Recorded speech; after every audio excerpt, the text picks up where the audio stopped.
Imagine Tadej Pogacar, Jonas Vingegaard or Primoz Roglic winning the Tour de France 2024 and either 1 month, 1 year or 1 decade later it's discovered that the winning cyclist tested positive in a doping control performed in the 24 Tour, or the rider himself confesses his own doping after being investigated and caught cheating. What will happen?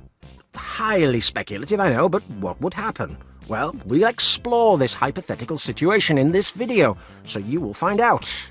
But first, don't forget to stop by our celebrity channel if you want to win a Van Rijssel bike in an exclusive draw for those who subscribe to that channel, comment on the videos in a relevant way, after watching to the end, of course.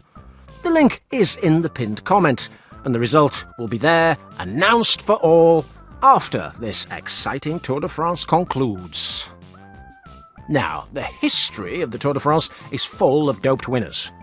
The first 5-time winner of the Tour, Jacques Anquetil, claimed that he could not win the Grand Boucle on bread and water alone.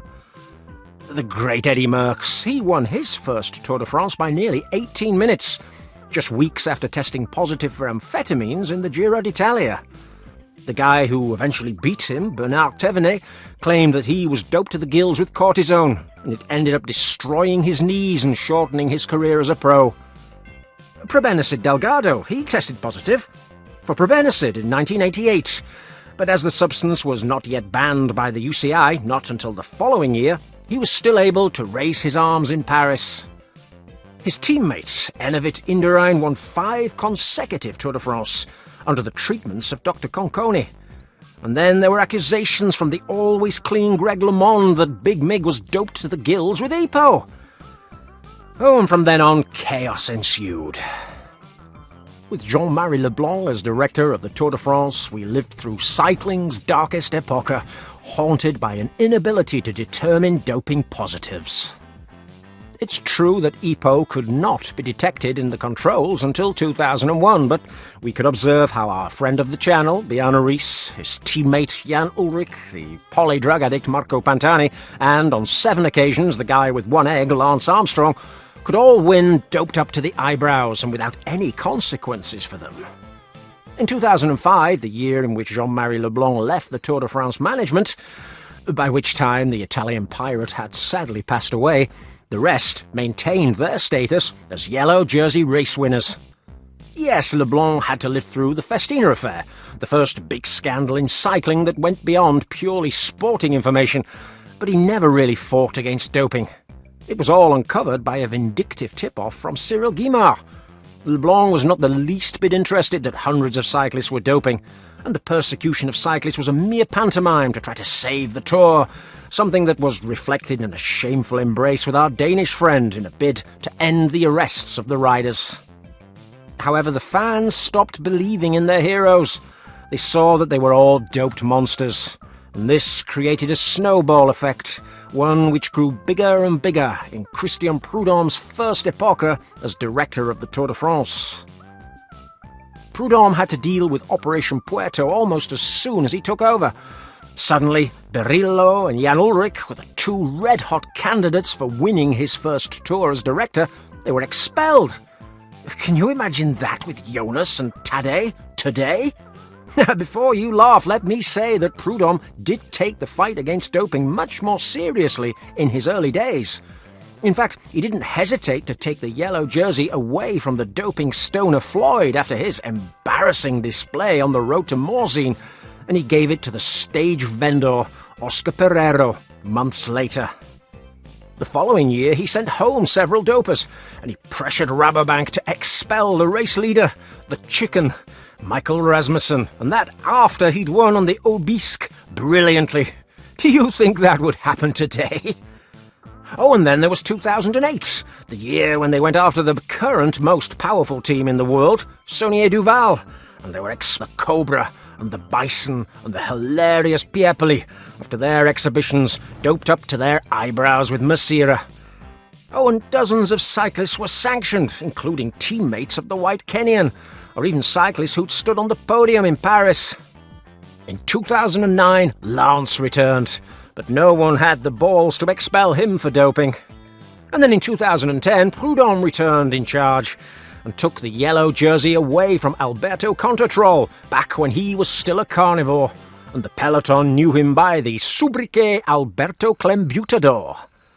Everything was growing, the snowball was gaining momentum and growing in size, and almost every year there was some notorious scandal, and all the while they were doing their best to pursue doping, until the snowball exploded after Lance's investigation and confession, a moment that changed cycling forever.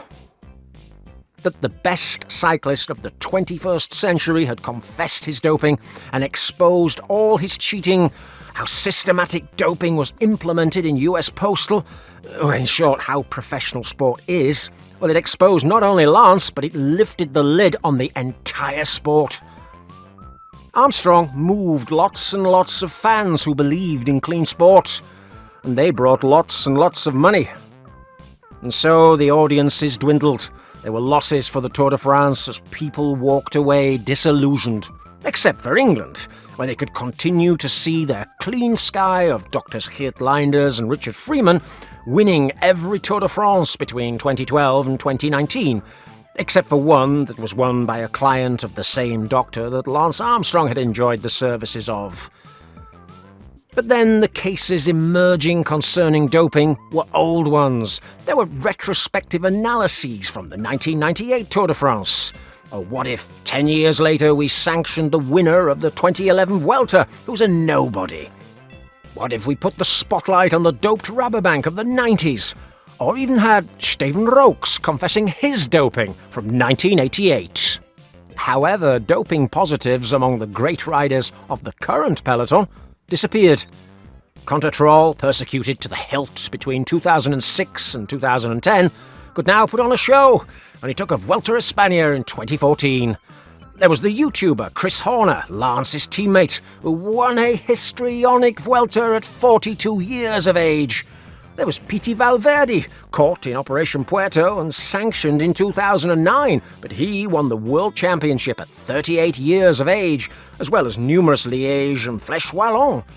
There were dozens of Colombians appearing out of nowhere, winning on all kinds of terrain as never before in their history. And clients of Dr. Luigi Cecchini continued to win important races in world doping. But now, only mediocre riders and simple third-rate domestiques or pro-continental team riders, or youngsters without victories with a side hustle of dealing drugs, they were caught positive. If a big rider tested positive, it was immediately dealt with in the offices of the management. Lawyers specialised in doping, and they were able to save cyclists sanctioned by the biological passport. And the persecutor Prudhomme relaxed and thought, wow, now the riders are 920% clean, and the big audiences are back. Sure enough, there was the emergence of monsters like Pogacar, Vingegaard, Evenepoel, Van der Poel or Van Aert. They were a blessing for the Tour and a blessing for Prudhomme himself. And soon, like Leblanc, Prudhomme only thought of defending his own economic interests. Not only is there more spectacle in the races with these riders than there ever was with the clean sky, there are also more fans who will defend their favourite teams in a tribalistic way as if they were NBA teams, and it all generates more talk about cycling, and therefore sponsors put in more money to the sport.